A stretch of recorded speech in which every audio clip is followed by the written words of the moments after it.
certainly if you get in before, in the pre-construction phase, it's your obligation to make sure that it's implemented. Now, scope of work provisions in the subcontracts. What do you want to look for there?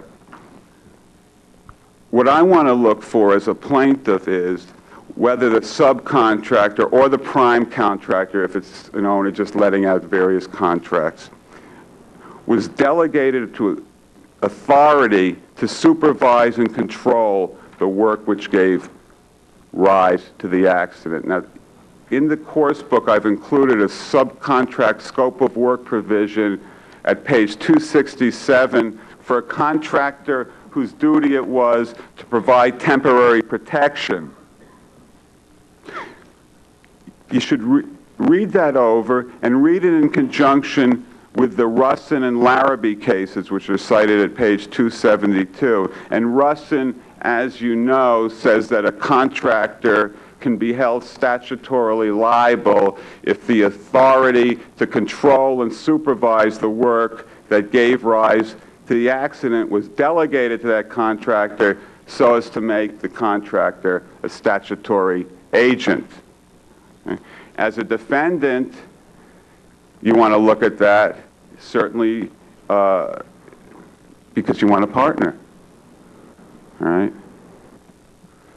So that's an important thing to do. And as a plaintiff, you want to do it because the more the merrier, right? Develop it at the EBT. If you see a provision like that and you get this contractor in for a deposition, go over exactly what that contractor did with regard to temporary protection, whether it was inspected, whether that contractor had a safety representative who walked the job, who checked the safety protection, who kept records regarding it. You've heard in detail about insurance coverage issues. For me, the big question is there any? That's all I need to know. But you want to look at the certificate of insurance. You heard Mike talk about it, and I'm sure he knows a lot more about it than I do. I sort of get to the point where it's there. That's all I need to know. But you want to know who's covered, who's named as an additional insured, the type of policy it is a occurrence policy, claims made policy, that type of thing. Now, as to responsibility for job safety, I don't want to repeat what Tom went over in excellent detail this morning, and I'm going to try not to. But from a plaintiff's viewpoint, let me just go over it from that viewpoint, and I'm going to do it nowhere near the detail that Tom did. First of all, let's take owners and general contractors. We all know that under Section 240, the owner and contractor has a non-delegable duty. And I don't believe we've discussed in much detail 241, 1 to 5, which covers floors, stairways, shaftways, and lifting apparatus. Same proof as 240. Those are self-executing statutes. They contain their own rules, and culpable conduct isn't a defense. If you want to understand the difference between 241, 1 through 5, and 241, 6, take a look at the Long case and the Zimmer case. The cites are in the outline, and they explain the difference. 241.6, but incidentally, is not that much different than Section 200. It's a general statement of the duty to provide a safe place to work. Obviously, unlike Section 200, there's a non-delegable duty on the owner or general contractor. And you might ask yourself, well, why? I mean, there isn't under 200, there is under 241.6, and it's because of the history of the statute.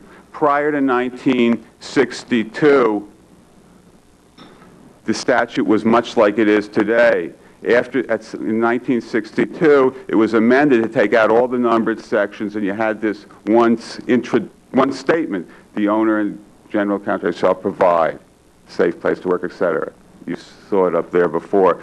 In '69, it was amended again to more, and it was again similar to the pre-'62 version with the numbered sections, but they kept the introductory paragraph, which imposes that non-delegable duty. So even though 241.6 is really just a codification, again, of the common law standard, because of the introductory paragraph, there's that non-delegable duty.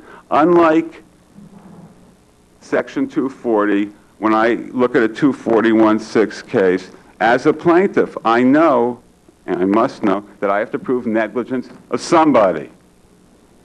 And that's the difference, of course, between 240 and 241.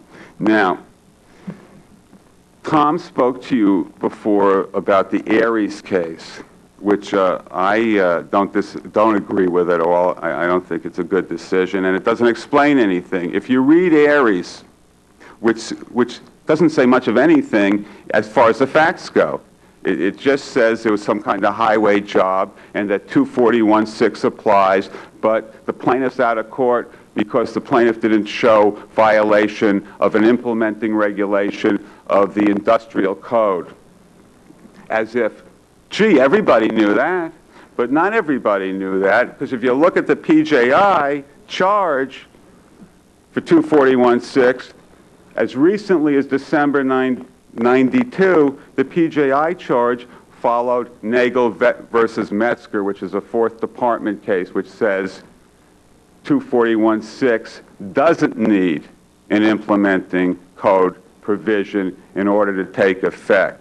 And the Court of Appeals, with no explanation, as if this was something that was so obvious, stated the plaintiff's out because of that. Now, I don't know what the facts were. The facts aren't contained in the appellate division decision. I haven't read Weisberg's decision in the Court of Claims, and I don't know if he has the facts in there. I would anticipate that there'd be at some point more discussion by the Court of Appeals about why 241.6 requires an implementing code provision. But if you're a plaintiff and you're pleading 241.6 in your bill of particulars, you better have an industrial code section pled, or you may very well be out of court.